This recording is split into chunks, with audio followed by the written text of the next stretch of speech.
The Science of Enlightenment, Session 10, on working with the thinking mind.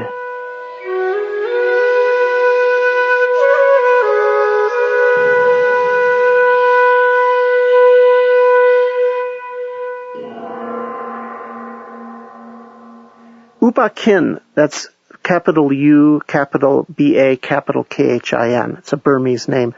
You may know in Burma, people that are honored are called U, like the U Thant, who was the Secretary General of the UN at one time.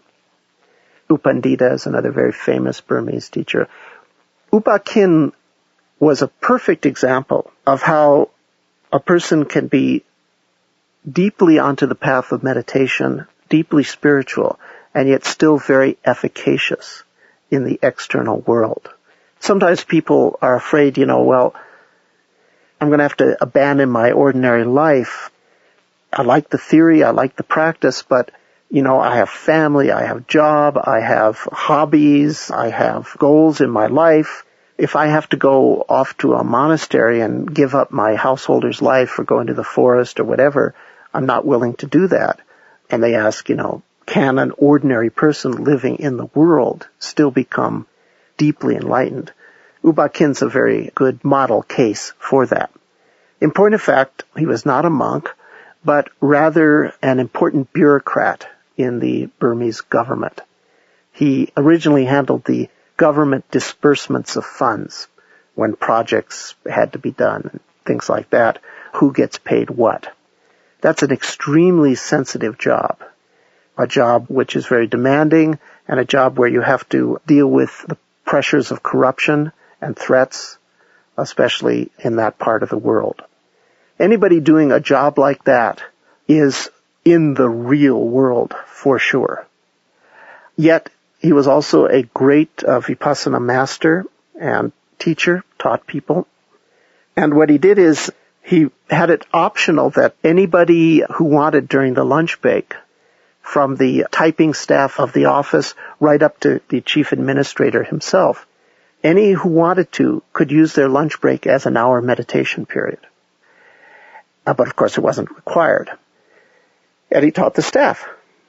And of course efficiency went up, corruption went down, and other departments in the government started to really notice the difference of what's happening in the accounting department here. Eventually what happened is they made him the head of 4 departments of government. So he had to run 4 departments of government and keep all of his teaching activities going. That energy, that vitality to do things in the real world came out of the fact that the internal friction within his being was reduced. If you lubricate your car well, it uses gasoline much more efficiently. In his case, he directed a lot of that into something very, in a sense, secular and mundane, which was efficiently running parts of the Burmese government. When he got to be at mandatory retirement age, they put a special bill through the parliament that he would be allowed to keep his positions because they couldn't run the government without him. There's a really good example of being liberated, being beyond the world, but being efficacious in the world in the ordinary sense. And maybe it's no coincidence that one of his main students, who has now become the main expositor of this particular sweeping technique, an Indian man named Goenkaji, is an extremely successful and wealthy entrepreneur with a big family and really a financial empire all over Asia, but liberated and knows where it's really at.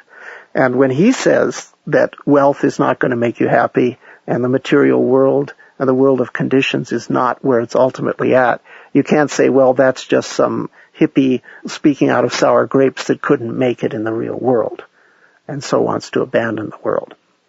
Anyway, you can, like U Ba Khin, take one aspect of experience, one technique.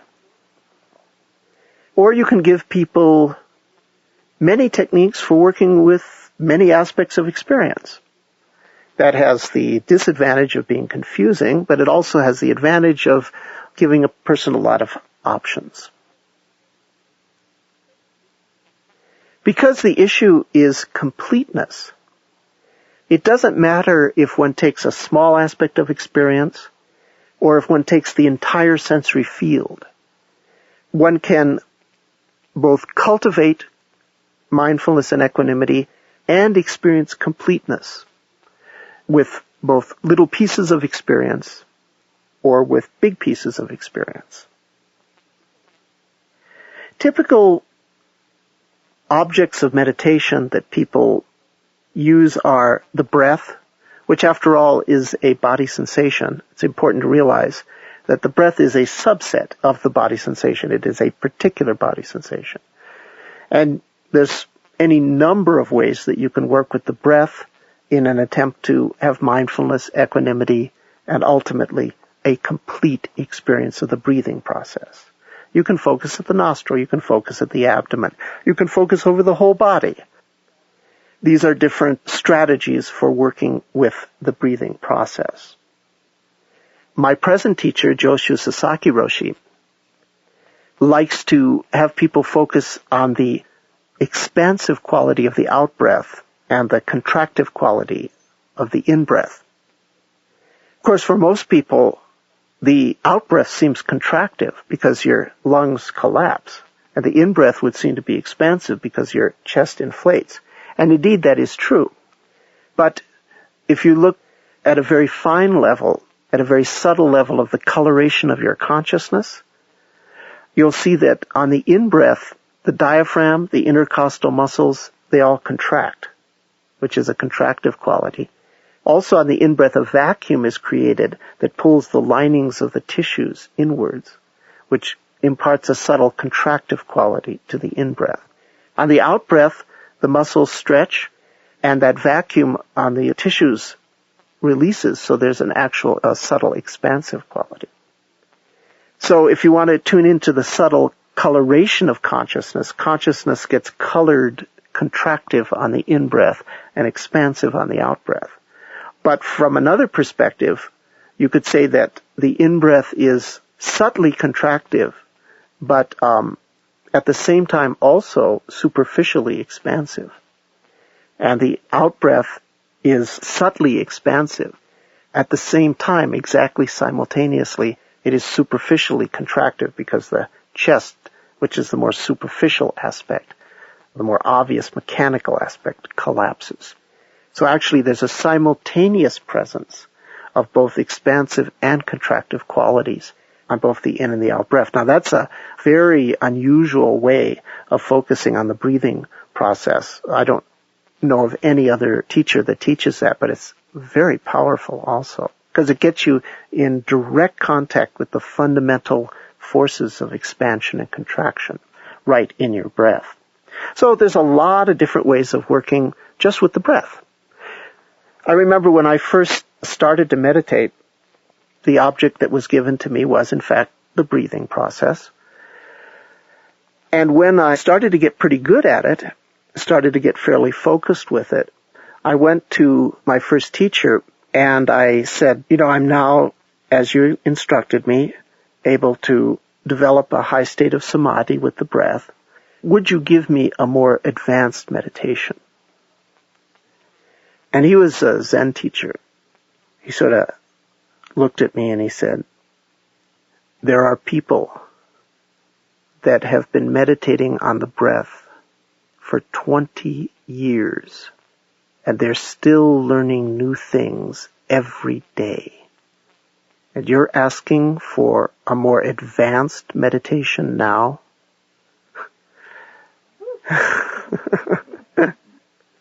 Well, I guess, sort of stymied me, okay. He said, okay, if you want a more advanced meditation, so to speak, quote, more advanced meditation, I'll give it to you. I want you to find out who you are. I want you to be able to answer the question for me, who are you? Okay, sorry, I asked, right?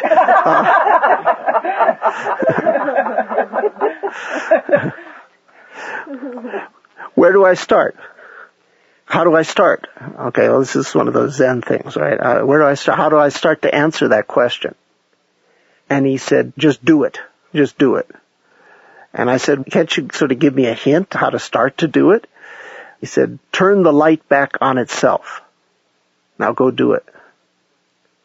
And I groped for 4 years. Groped. What does he mean? Find out who I am. What does he mean, turn the light back on itself? And I just groped. I didn't really know what I was doing, but I had a lot of samadhi. I had a lot of concentration. I wasn't groping in the sense of speculating with my mind, trying to understand conceptually. It was more like a feeling groping back deeper and deeper and deeper into my being, like you're reaching back behind you. You can't see where you're reaching, but you know you're going in a certain direction. After 4 years, one morning, it was actually an afternoon. I'd sort of been studying all day, and I realized I hadn't done any sitting that day. I sat down. Whenever I sat, I was working on this thing, right? So I just sat down. The thought arose, who am I? I felt the outline of my body, and I felt the sense of my individual self, and then something incredibly dramatic happened. I got a piece of the answer, and I was never the same after that. Never the same. I walked around for days and days and days, just ecstatic. But it wasn't a peak experience. It never wore off. There's a fundamental change in one's understanding. Years and years and years and years and years later, in retrospect, I realized what happened. In the moment that I sat down, when my sense of individual self arose as thoughts and feelings, for that moment there was perfect mindfulness and equanimity covering the entire sense of self, both the tip of the iceberg and down to the base of the unconscious thoughts and feelings that give you the sense of self. The whole thing was perfused for just a moment with perfect mindfulness and equanimity. I had a complete experience of the small self. But when you have a complete experience of the small self, you're never the same again. I just started to laugh. I just got up and some negative thought went through my head and it wasn't me. It was just going through like a cloud. It wasn't me. And I just laughed, and then I noticed that the walls were laughing with me. They were participating in the mirth of the moment. For real. There was absolutely no difference between inside and outside. That's so it goes. You can start out with something like the breath as your object of meditation, or you can start out with something rather more challenging, investigating how does the sense of self arise. That strategy is used in certain Hindu schools. Ramana Maharshi made that his main practice. He called it Atma Vichara, the investigation of self. The sense of self is a pretty challenging object to start with because it involves both thought and feeling. You could narrow your object of meditation to just feeling any and all body sensation. That's where I usually like to start people out, because the feeling is so tangible. In the body, it's three-dimensional, it's observable, it moves fairly slowly in time, unlike the mind, which is extremely difficult to observe. The feeling body is very primitive, not in any pejorative sense, but it's very primordial, so it's quite close to what we call the unconscious. And therefore, when you infuse the body with mindfulness and equanimity, it's a direct conduit into the unconscious. That's one of the reasons why the body sensation is a useful first object of meditation, any and all body sensation. And of course, when we have emotions, anger, fear, sadness, embarrassment, hurt, feelings, guilt, whatever, the feeling part of all of that is in the body. So if you work with body sensations as an initial object of meditation, it's quite practical in the real world when things come up.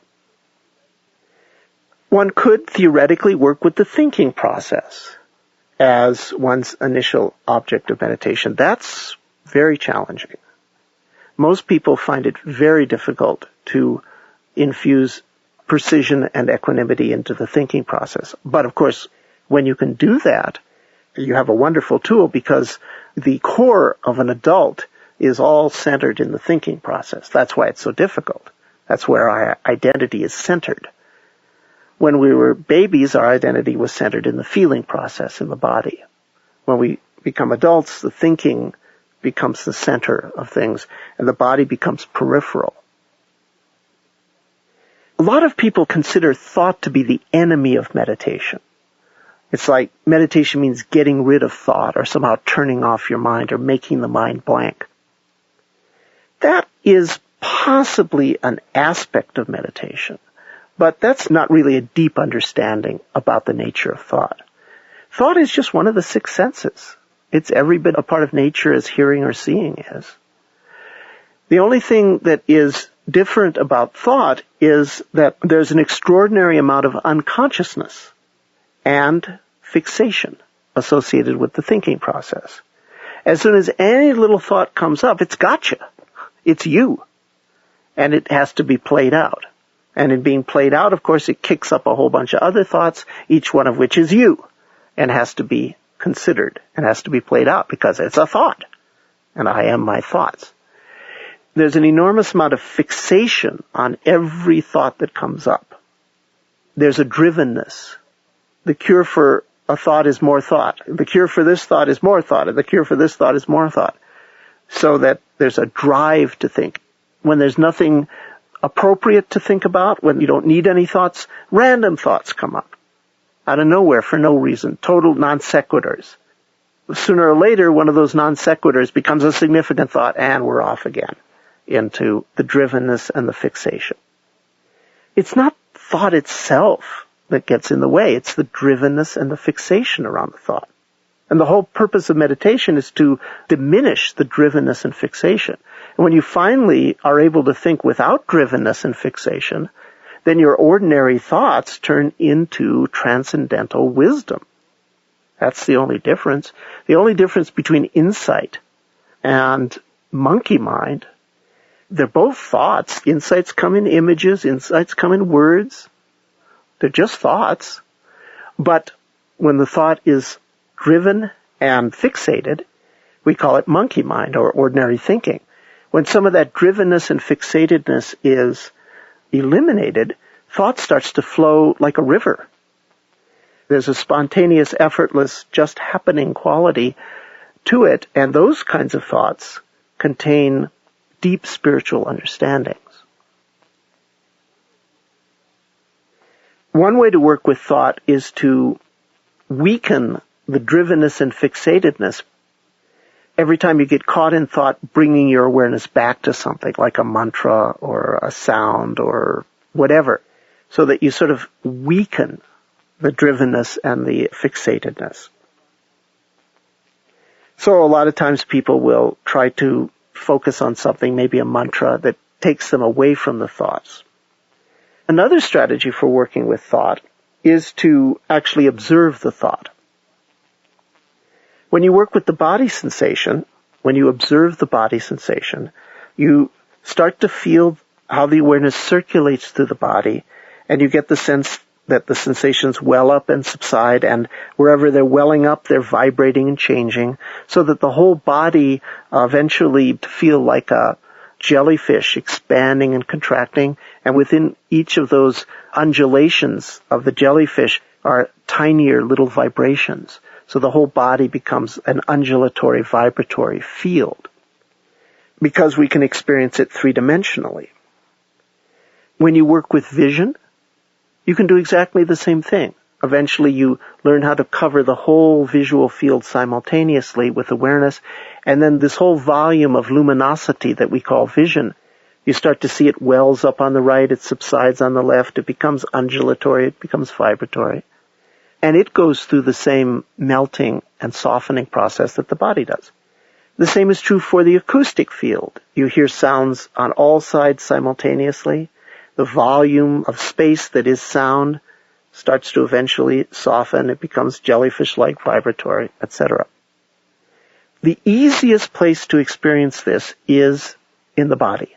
That's another reason why We like to start people out with the body sensations because the body sensations are the most amenable to showing us impermanence, something I'll be talking a lot more about later on. However, one can draw an analogy by working with the body. One can draw an analogy from what happens in the body and apply it to the visual field or the hearing field.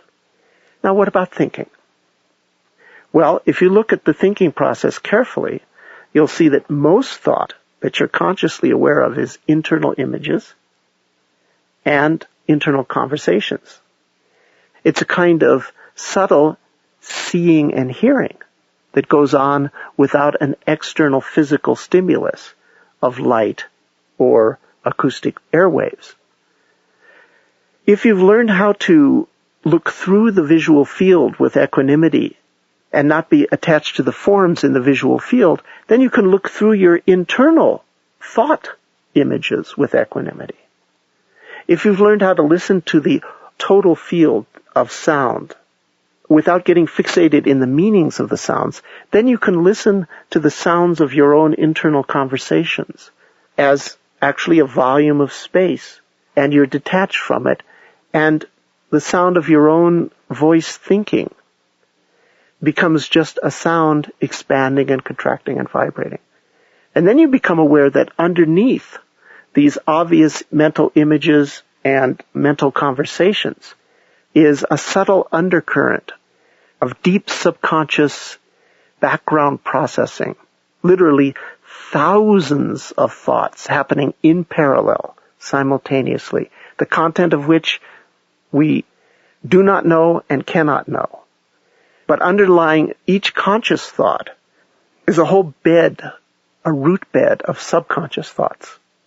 In fact, that's what the thinking process actually looks like. The conscious thoughts that come up in words and images are sort of like flowers blossoming above the earth. But underneath each one of those flowers is a big bed of roots. And if you were to look at the whole process of the plant in time-lapse photography, if you were to do a cutaway of the earth, a side view, and then make it in time-lapse photography, what would you see? You would see from a seed, a bunch of roots spreading, putting forth a shoot that flowers. Then the flower fades, the roots die away. And then from another seed, roots spreading under the earth, and from that root bed, a shoot going up, a flower flowering, then fading away, then the roots more slowly dying away. This is what we would see. This is exactly what the thinking process looks like. When you can slow it down and observe it in high resolution with mindfulness, the surface of the earth would be analogous to the boundary between conscious and unconscious thought, or the conscious and the subconscious. And what happens is there is a spread in the unconscious, a spread of an associational field. That's like the roots. And from that associational field, there buds out into the surface of the mind this flower of conscious thought, a thought. And then that thought dies, and the underlying root field dies more slowly. There's this constant subtle processing in addition to the obvious thoughts that we're aware of.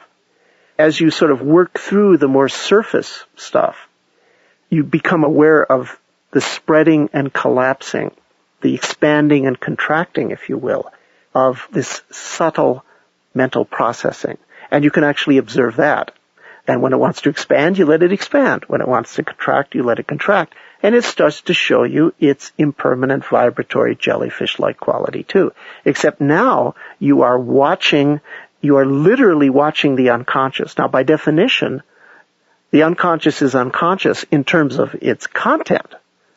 But in terms of its changing contour, in terms of its energetics, its dynamics, you can watch it in incredibly high resolution.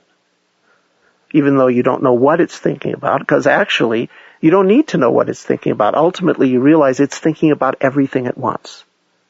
No wonder it is said that we contain the whole universe inside of us. It's thinking about everything at once. It's just putting more emphasis on one part or another. And depending on the difference in emphasis, you get different conscious thoughts coming up. You start to watch the entire thinking mind, which is mostly unconscious, as a kind of space expanding, contracting, and vibrating, just like your body. The same process of softening, becoming more fluid, and eventually dissolving into first light, which is just very, very rapid vibrations, and then something like steam, spirit, okay? And then that whole scintillating mist, that whole vibrating field of the entire conceptual mind, the whole inner universe, has become nothing but vibrations, and then all the positive and negative gather together, respectively. There's a complete polarization. Everything that's expansive gathers, everything that is contractive gathers. It links to everything, of course, that's expansive and contractive in the entire universe, not surprising. And then those two sides of nature touch at the core of your mind, and the mind becomes zero.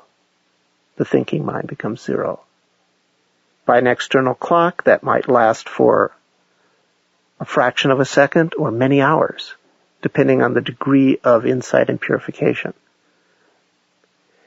This is true peace of mind.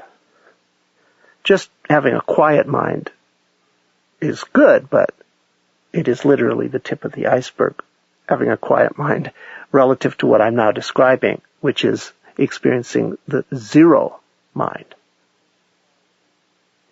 Most people have limiting concepts. They have judgments. They believe they can't change because they've always been a certain way, or the world is a certain way.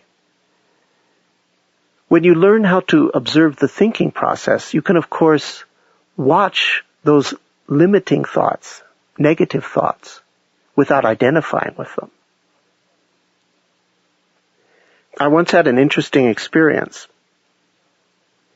I was interviewed for Japanese television, along with a Zen master and another American Buddhist monk. What was interesting was the person that conducted the interview was somebody I wouldn't have expected to be interested in anything like this or be doing any interviews like this. But he turned out to be a very good interviewer. His name is, and I'm not joking, this is his real name, he's Japanese, Rocky Aoki. And you probably don't know, but he is the owner of the Benihana restaurant chain. And he's somewhat of just a figure in the Japanese entertainment world. He interviewed the three of us for this Japanese television station. Of course, the interview's all in Japanese. The Zen master was a Japanese Zen master. And we talked about various things. And finally, Rocky asked, Satori to wa ittai nan desu ka? What, after all, is Satori? What, after all, is enlightenment? He asked it to me, right? So I turned to the other monk who was next to me, right? So I turned, okay, you take this one, right? Because he was a bit senior to myself. Okay. And then he turned to the Roshi. So we passed it on to the master, okay? And Roshi, this was a Soto Zen Roshi, and they usually talk real slow. And he said,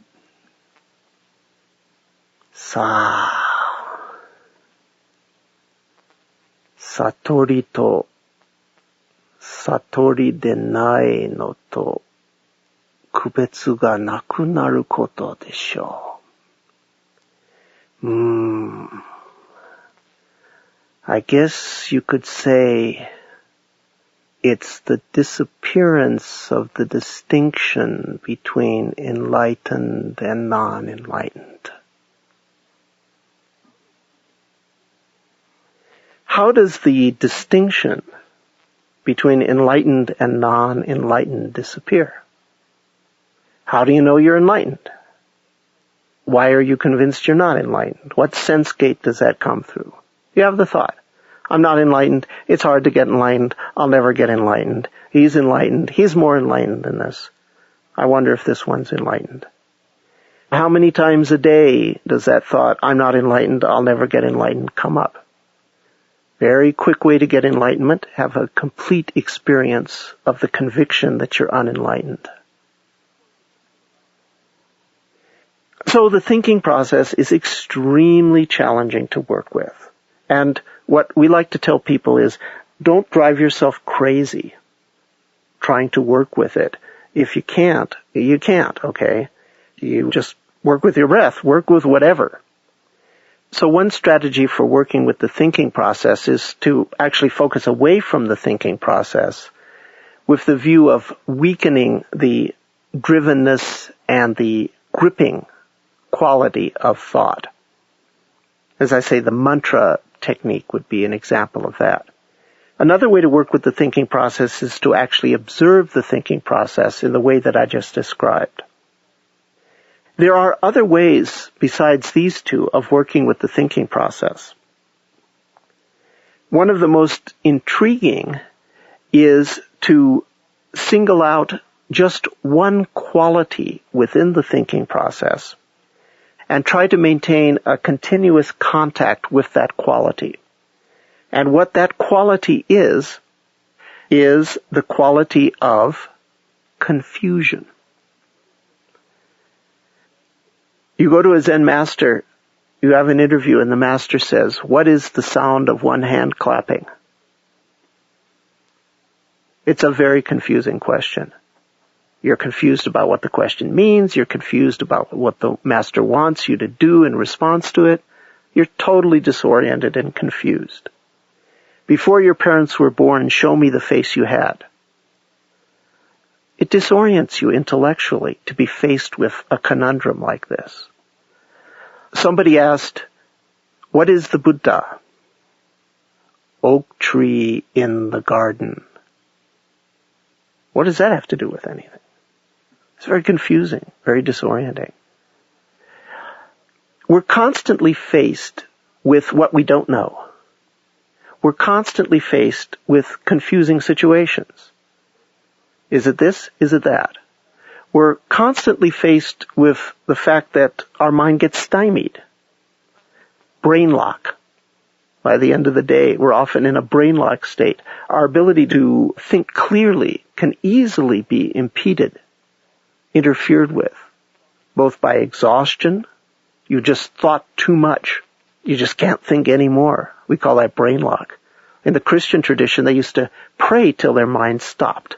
They called it ligature. The mind was just bound up. Couldn't go anymore. Stymied.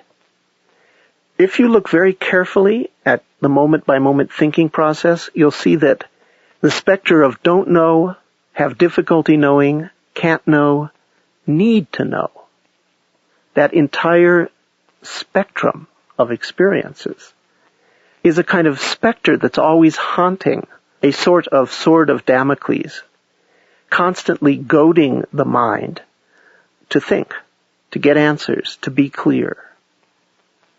Chaos, confusion, don't know, need to know, have difficulty knowing, can't know. This whole range of experiences is related. And as I say, it is what ultimately goads the mind to get answers. One way of taking the bull by the horns, quite literally, is to establish a continuous contact with this aspect of thinking, the thing that we usually assiduously avoid in the mind, is any state of chaos, confusion, etc. Paradoxically, if we're willing to not just avoid it, but try to constantly find it, present at some subtle level, and to relish every single experience in daily life that disorients us intellectually, then we can start to develop clear contact with our sense of confusion, our fundamental confusion. And once we have clear contact, we can watch the ebb and flow, how throughout the day we get more confused sometimes, less confused other times. And then we can begin to infuse equanimity into the mental event of confusion. We can just say, that's okay. I'll watch it get bigger, I'll watch it get smaller. I won't do anything in response to it. Just let it be. One is then starting to work through the direct thing that drives the mind to get answers. And this leads to two wonderful results.